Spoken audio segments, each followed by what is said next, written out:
Sobel. Today, I'm delighted to be joined by Jay Shambaugh and Brent Neiman to discuss the U.S. Treasury Department's approach to economic and financial relations with China, which I believe is a highly positive story and one that merits public attention. Jay is the Undersecretary for International Affairs at Treasury, and Brent is the Assistant Secretary for International Finance. Both came to Treasury having previously served in governmental policy positions with the Council of Economic Advisors, as well as with tremendous academic credentials, including expertise in international macroeconomics. Jay and Brent are key leaders in the U.S. government's work on U.S.-China relations and chair two key Treasury-led U.S.-China working groups, which we'll discuss. I should say it would be an honor to host either of you, but both together is an even greater joy, and I'm more than doubly honored. Welcome. Thanks very much, Mark. It's great to be here with you. It's terrific to talk about these topics with you. I always enjoy your insights and conversation. Thank you. Look forward to it. Well, U.S.-China relations have been front and center in U.S. foreign policy for quite a while, definitely over the last decade. Treasury has a long history of interacting with Chinese economic and financial authorities. So what is Treasury's approach to our relationship with China under Secretary Yellen, and how does that fit into the broader Biden administration priorities? And maybe you could also tell us what the genesis of the establishment of the two working groups was. Sure. Maybe I'll start on this one. I think one way we look at it is that when the Biden administration came in, we were handed, in some sense, a fairly limited dialogue in economic terms with China. And I think the secretary took the view that that wasn't necessarily consistent with what she's talked about, the need to responsibly manage the relationship. And so we needed to be in a position where we could do that. I think she's laid out her views pretty clearly. I think in a speech she did in April of last year, where she talked about the fact that on the one hand, national security is paramount, and realistically in almost a relationship with any country, you're thinking about national security, and we are completely ready and willing to use economic tools for national security purposes where we need to, but we do so in a narrowly targeted way, and we try to be clear about what we're doing. She also talked about the fact that we should be able to cooperate with China on global challenges, that the two largest economies in the world, often there are things that just don't get done if we're not able to work together. But then also that we need to be able to have a healthy economic relationship with each other where both sides can benefit, where you have a level playing field for firms and workers. And so I think we've held the view that when we talk about how does it fit into the overall administration policy, that communication is essential here. Communication is essential to make sure we can cooperate. It's essential to make sure we can draw the boundaries around what is national security and what is not. It's essential really to make sure we're avoiding miscommunication. And it's also just important because, when you're the two largest economies in the world, it matters what the other one is doing. Right? It's helpful to be able to understand their policies. It's helpful to understand how they're seeing their economy. I think when we've talked to them about economic approaches, we can think of how it really does matter very distinctly for American firms or American workers and American populace in general. We could talk about the fact that, we look at overcapacity in China potentially building up, and that's something that's potentially a problem for other countries and problem for workers in other countries. And we can talk about other pieces of their non-market practices that Treasury has talked about with China for a very long time and how that may affect us. But we can also, just talk about what's going on in their economies, what's going on in their financial sector. I think when I talk about it fitting into the overall administration perspective, I think if you look back, say, going all the way back to when the presidents had their bilateral in China, they came out and charged their teams with being in closer communication. Then the same was true when they met in San Francisco, the two presidents, or just outside San Francisco. They again reiterated the importance that their teams could work together, could talk together. When Secretary Yellen was in Beijing in July, she and the Vice Premier, He Feng, talked a lot about how we could, in some sense, charge their own teams to have better communications. and be able to not just depend on the occasional big bilateral, but have more structured and kind of consistent communication. And so it was out of that we then launched in September formally these two working groups, an economic working group, which is between us and the Ministry of Finance, and a financial working group between Treasury and the PBOC.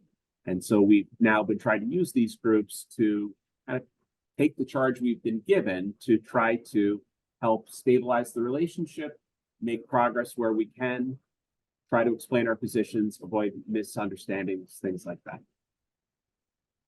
Okay, thanks for that. And when you say the US and China are the two largest economies, they account for, by my reckoning, over 40% of global GDP, which seems pretty darn systemic to me. Well, let's dig in a little bit on the working groups. So let's start with the financial working group. It had its first meeting in Beijing in late January. Brent, I think you chair this one on the US side. Can you tell us a bit about, I have like 20 questions, but basically, what is it? Who goes? What's the agenda? What are you doing? What concerns do you have? What issues do you raise? What do the Chinese have to say? And on top of it, can you tell us a bit about the financial working group's technical exercises that were run in the months preceding the meeting? Sure. Thanks. Yeah, so we met for the first time in Beijing, and this was a few weeks ago in late January.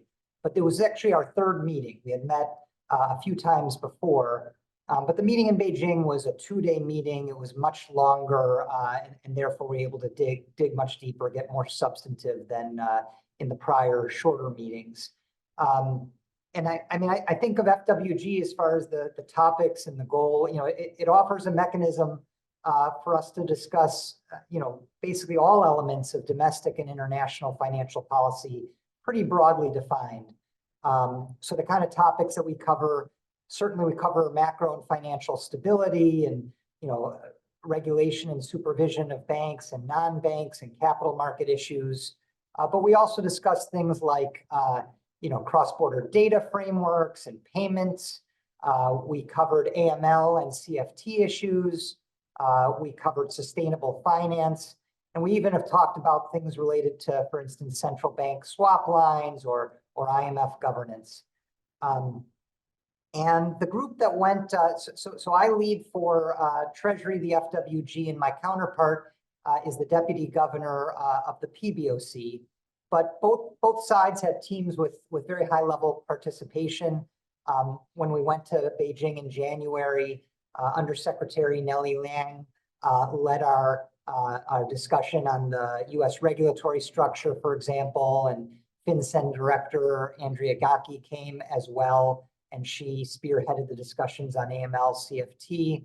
And we brought along multiple agencies with us, as did they. So on our trip, we had someone from the Fed, from the SEC.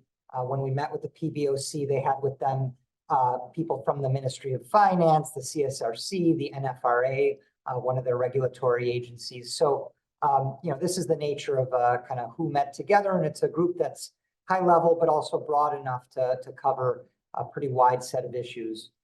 And if I think about kind of the goals I had for FWG and the ways that we could kind of advance the Secretary's vision, I think of basically 3 broad categories of goals that I laid out in a speech actually I gave in China last September. But first, you said, I think that the US and China GDPs amounted to 40% or more of global GDP. These are also the 2 largest financial systems in the world. And it's just clear that we need to understand, the US needs to understand China's financial and macro trajectory, understand stability issues, and do all we can to understand how they're thinking about policymaking under various possible scenarios. I should note the US economy is very strong right now, and we assess it to be in a position very well placed to withstand any sort of spillovers from the recent slowdown in growth in China or some of the financial stresses associated with the property sector.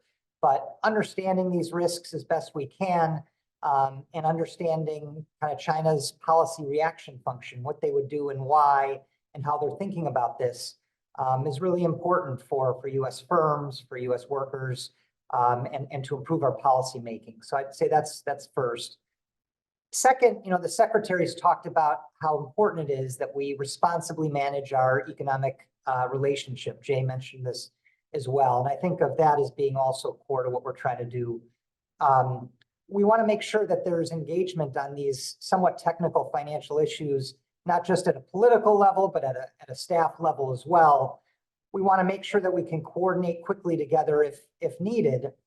If something goes wrong in one jurisdiction and it's going to matter for the other, we need to know who can we quickly pick up the phone and call. And we need to be able to develop those working relationships without it being a news story and without requiring, clearance from all the way on high to do what I would consider fairly standard engagement with other major financial policymakers of the kind that we do with many other large economies and, in regular course of business. So that would be a second goal.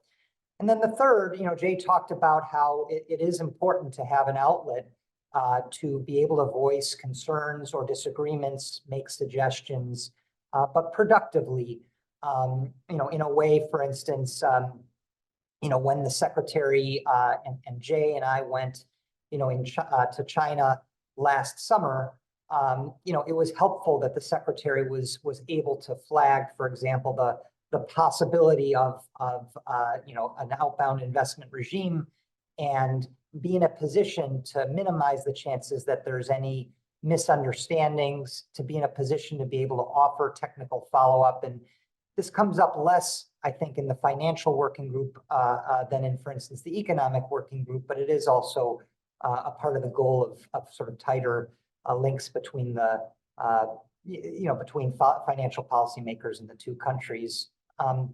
If I had to sort of describe how I think we're proceeding in a more concrete way against these goals, one thing I would emphasize is these technical exercises that you asked about. So FWG is going to seed, or certainly we're going to try, I hope we will seed a number of technical exercises that involve a broader set of participants than just those that were on this trip, for example, to Beijing.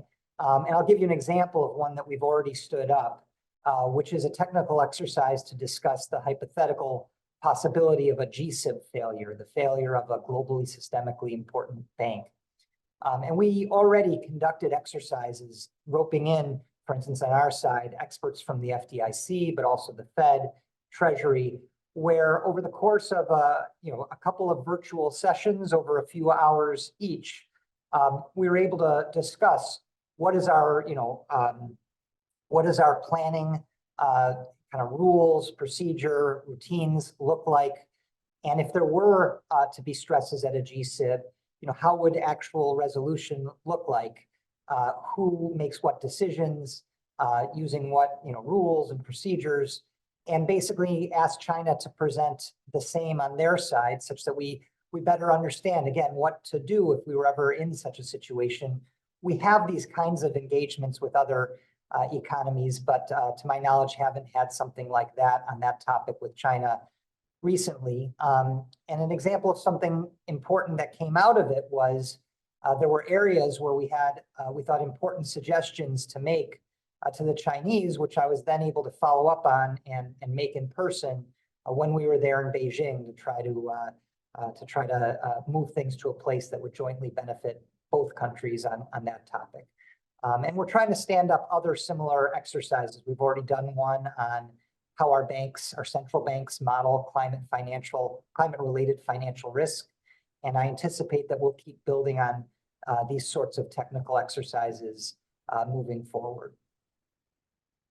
Fantastic. I mean, just a quick 20-second question. Anything particular about Chinese perspectives on the working group?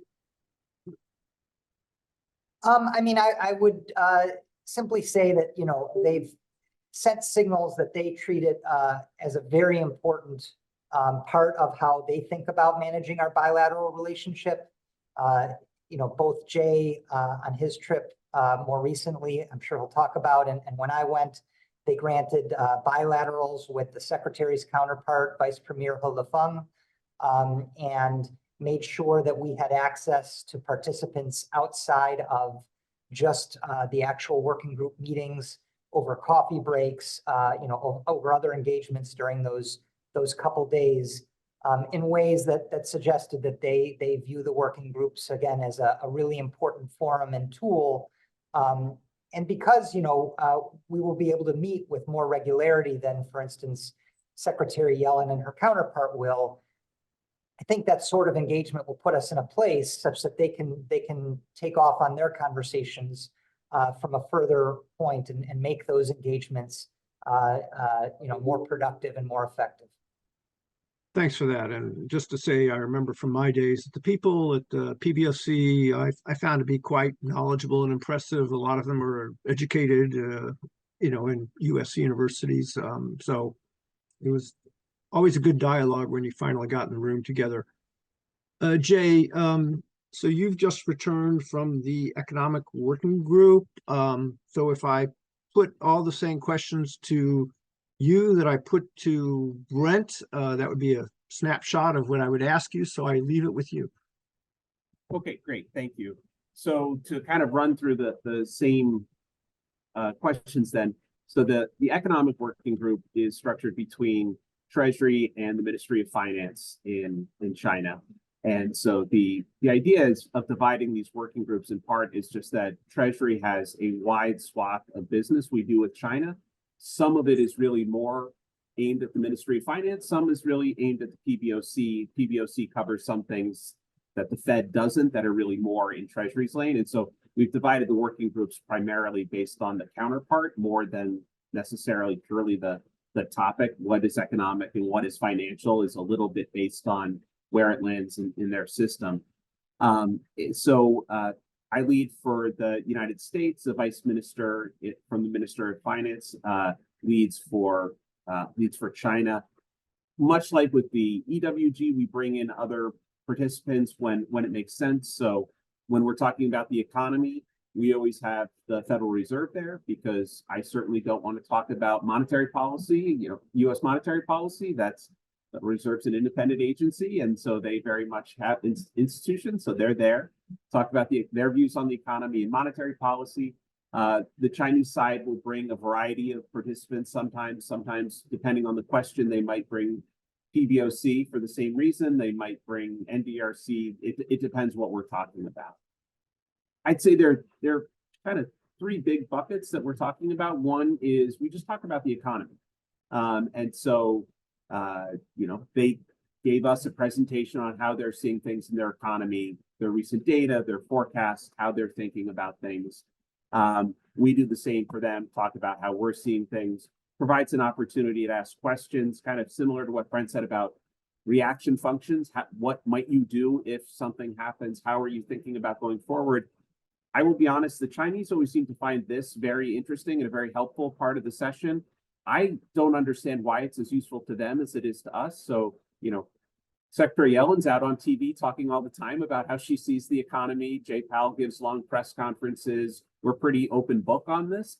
We don't get as many opportunities to see the Chinese policymakers in open dialogue with reporters or things like that. So I find it really helpful to ask them questions about the economy. And this goes back to where you mentioned, Mark, it's 40% of the world's economy or more. It's really helpful to understand how they're seeing things and what they're talking about. As I mentioned, we also talk a lot about multilateral cooperation. So sovereign debt distress in low-income countries is a big issue in the world, and it's one where it's helpful for the US and China to be able to talk. We try to always frame this as not a bilateral issue between us or a bilateral irritant. It's a place where if the world is going to make progress, it probably requires the US and China to both be working in the same direction on this. So we talk a lot about how to improve the debt treatment process. How do we improve the common framework? How can we, specific cases, how can we make sure we get there? Try to clear up misunderstandings from either side to make sure that, it's the US and China aren't a holdup, positions between us. More broadly in terms of cooperation, I would say the fact that both Vice Minister Liao and I are G20 represent deputies, it gives us an opportunity to make sure the US and China can be a little more cooperative within the G20. And so I think often at the G20 meetings, as you know, Mark, people kind of look around to see where the US and China are on an issue. So it's actually helpful that we're able to talk and not be kind of butting heads at the G20 on certain issues, in particular on things like debt, but on NBDs or other types of issues as well. We also co-chair, this is between Treasury and PBOC, but we co-chair the Sustainable Finance Working Group at the G20. And so that comes up in the Financial Working Group a lot because it's the PBOC leading that. But I think really the most important thing we do really, though, is talk about what I think I would call the boundaries of the bilateral economic relationship and some of these harder issues around what's national security and what's economics. Why are we doing certain things? Why are they doing certain things? And Brent mentioned what I think is one of the bigger successes of these working groups and our engagement. There were a lot of rumors about what the outbound investment executive order might look like. There was a sense that China was very, very concerned about this. And I think the combination of the secretary being able to talk a little bit about it, but then really the economic working group, we've been able to make it a more technical conversation, right? So we can have a session which is not just about what we are doing, but also what China's outbound investment restrictions are. And so we asked them questions about their restrictions. They asked us questions about our process and what ours might look like and how to interpret the advanced notice of public rulemaking and how that process works. And it really does become something where we can demonstrate that when we say narrowly targeted and clearly communicated, we mean it. And we can demonstrate that's what we're doing. Here's why we're doing this. Here's what we're doing. They can ask questions. And I think it can diffuse things a lot. And then it opens up the opportunity for us to ask them questions, again, both on their outbound investment order or for that matter, when they've announced licensing regimes or restrictions on certain critical minerals. We could say, okay, we just explained to you why we're doing this, how we're doing it, et cetera. We'd like to know more about what you're doing in this space. And so I think having that opportunity to turn what could be flashpoints into technocratic conversations is really important. There is certainly also within the EWG, some airing of grievances sometimes, but I think that's healthy, right? So it's like, you're doing this, we don't like it. You're doing this, we don't like it. I would say recently for us, a really important thing has been, as I mentioned at the very top, talking about Chinese industrial support policies and non-market practices.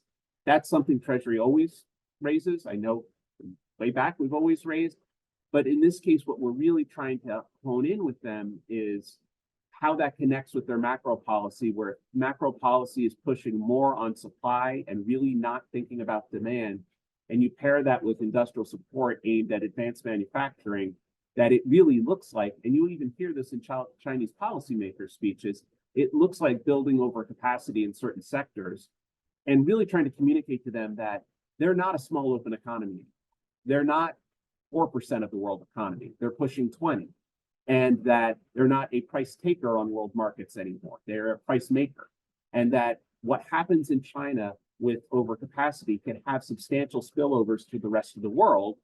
And the part that we're really trying to get across to them is that can lead to trade tensions, not just trade tensions with the United States, but trade tensions with everybody.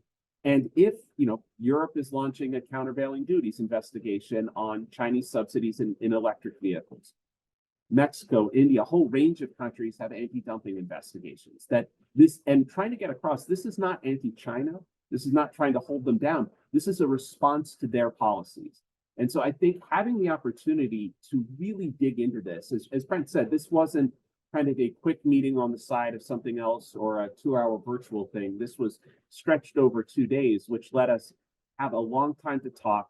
We were able to send them ahead of time just some of our thoughts and talk to them. Here's what we want to talk about.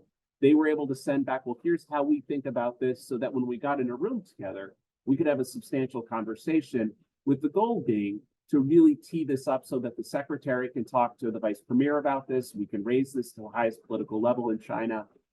because this is something the secretary actually really cares very deeply about. When we talk to her about China, it comes up a lot.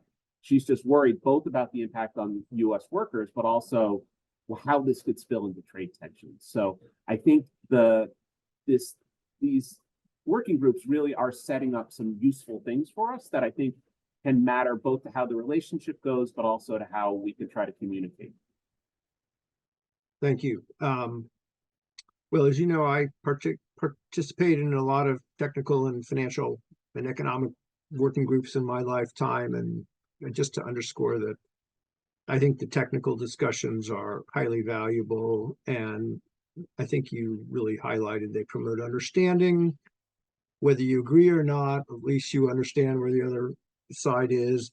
Quiet, you can get into the details, and then knowing who you have to contact if stuff happens is incredibly important. It's kind of like the basic day-to-day stuff that both of you oversee and what makes a lot of the Treasury Department's work. So very valuable. I agree with you there. Well, let's move on. What do you see as the group's new next steps? And is the secretary going to be accumulating a lot more frequent flyer miles? Maybe I'll jump in there. I mean, I guess when I think about next steps for the groups, now that the groups are stood up, I think we can explore different ways to prepare for the meetings, to follow up on the meetings. One example I would give is in advance of the prior meeting, we actually made a point of going out and meeting with US companies and trying to understand their perspective on what might be helpful for the financial working group to try to achieve, which I think helps tailor our interactions and makes these meetings most effective. An example would be our firms talked about the implications of China's data framework for cross-border data flows, and that gave rise to, I thought, a productive conversation that we had in Beijing. I think another important area for both economies moving forward is to try to make progress on anti-money laundering efforts or preventing and combating illicit finance. And I am hopeful that moving forward, we'll be able to stand up a technical exercise that would be in that realm as well. I think the secretary has said that she looks forward to visiting China at the appropriate time, and I don't think I am going to make news beyond that phrase. But I will say that the secretary engages with Jay and with I after our trips in a pretty kind of deep way in understanding what the topics that were covered were, what the agenda was. Jay mentioned, for instance, how important she finds issues of overcapacity and how central that was to Jay's recent engagement as part of EWG. Similarly, it's wrapped up with recent stresses in China's property sector and financial system, since their policymaking is a response, of course, to what they're seeing throughout their macroeconomy. And so I think the secretary sort of connects all these issues and thinks of ways that we can use these groups to tee up her engagement with the vice premier in, again, the most effective and deep and important ways possible. So I think basically the integration of these two groups together with the secretary's thinking, with stakeholders in the United States, just to make sure that we can use them most effectively is where at least I imagine a lot of our thinking will be on these groups moving forward. Well, thanks. You just mentioned housing, which one in China, which we all read about in the media these days, and it underscores a point you were making earlier, which is that what happens in China doesn't stay in China. Well, let's wrap it up. You guys have real work to do instead of talking to me, but any just final thoughts, big picture, you've already touched on this a lot, but why again is the Secretary and Treasury's engagement with China so important to the American public? Why should Americans care about what you're doing? Maybe I'll take this one. So I think in terms of that specific piece, what I would say is, I mean, I think there are real core bread and butter issues that we are after here. So, as Brandon's noted a couple of times, I think when I think about the FWG, like protecting American households and firms from financial risks that could happen if you have something happen in China that we don't understand, or that the lines get crossed somehow. That's really important work. It's what responsible governments do, is big countries talk to each other about financial systems so that they know what's going on. And I think the Economic Working Group gives us this opportunity to kind of advance American interests and make sure that we're avoiding unnecessary problems. I think that it is the case that, a messy or disruptive decoupling between China and the United States economies would be very disruptive to the world economy and would be painful to a lot of people, both in the United States and in China and around the world. And so I think it is crucial that we avoid something like that. And I think that's why you've seen things like coming out of meetings, whether it's the working group meetings or bilaterals, where we will just both make sure to say very clearly, neither one of us is trying to decouple our economies. That's not what we're trying to accomplish. We're not trying to do that. I think that's important for firms to hear as they think about how they're behaving. Personally, I think it's important for other countries to hear also. I think that I believe it was the Prime Minister of Singapore who said once, the most important bilateral relationship I have is the bilateral relationship between the US and China. And so I think that's probably more true for Singapore than anyone, but it's something that a lot of countries care about. And so I think coming out of the Bali summit, there was a comment they had that I really liked, where they said, we need our two teams to work together. We need our countries to be able to work together. It is good for us. It's what the world expects of us. And I think there is something to that. And so, when I look around, I see that recently, I think there was a Fareed Zakaria column where he said, if you look around the world in terms of geopolitical upside surprises, there have been a lot of downside surprises.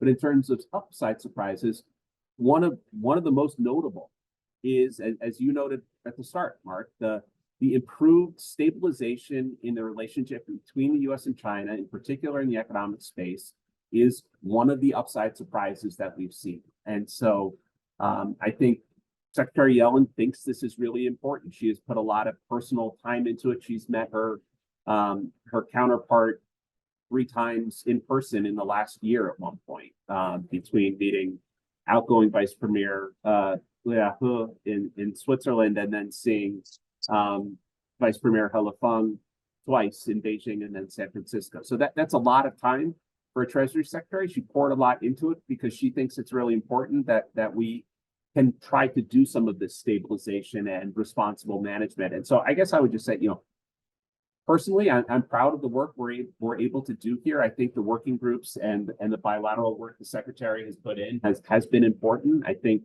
I'm happy that both the President and Secretary Yellen see this as really important to both work on behalf of American firms and workers and defend their interests, and at the same time be able to try to make sure we can avoid unnecessary risks, avoid unnecessary miscommunication, and avoid any kind of bad outcomes that happen just because we weren't communicating. And so I think that's what we've been trying to do, and hopefully we can keep doing it. Well, thank you for that. I saw the Fareed Zakaria statement, and I fully agreed with it. And I think today's discussion has been really valuable. It will help inform the public. So I congratulate both of you on your great work, as you put it, in stabilizing the relationship and advancing the economic and financial dialogue. I think it's great development, and you guys deserve a lot of credit, as well as your fantastic teams at the Treasury and the other agencies that are working with you in these working groups. So thank you for joining us today, and thanks for all your great work, and happy travels wherever you're next going. Thanks very much, Mark. And I'm glad you said that at the end, because while Brent and I get the pleasure of coming on your podcast and talking to you, as you know probably better than most, a huge number of people have been working really, really hard to make this happen. And starting with the secretary, but down through a lot of really talented career staff who have made sure that who've been fighting very hard to try to keep some connective tissue here in the economic relationship, and who I think have worked really hard to make this happen. Agreed. Thank you. Thanks for the conversation, Mark. My pleasure.